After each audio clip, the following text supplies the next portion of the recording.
വയനാട് ഇപ്പോൾ കേരളത്തിലെ ഏറ്റവും പ്രധാനപ്പെട്ട ടൂറിസ്റ്റ് കേന്ദ്രങ്ങളിലൊന്നായി മാറിക്കഴിഞ്ഞു. ഇപ്പോൾ പല സമയത്തും വയനാട്ടിൽ വന്ന റൂം കിട്ടാത്ത അവസ്ഥയുണ്ട്.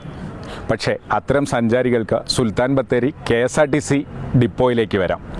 ഇവിടെ എന്തൊക്കെ സൗകര്യങ്ങളാണ് യാത്രക്കാർക്ക് വേണ്ടി ഒരുക്കിയിട്ടുള്ളതെന്ന് നോക്കാം.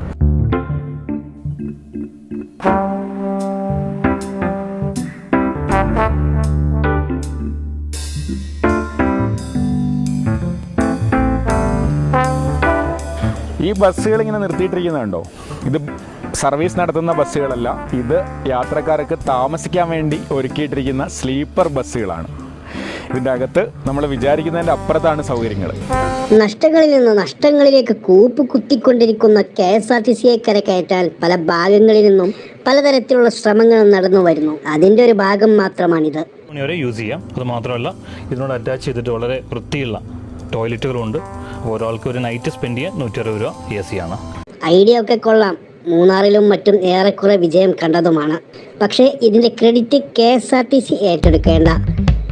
2 പതിറ്റാണ്ട് മുമ്പ് ഈ ഐഡിയ വേറെ ഒരാൾ വർക്കൗട്ട് ആക്കിയതാണ്. ആരാണെന്നല്ലേ? സാക്ഷാൽ സുന്ദരേശൻ.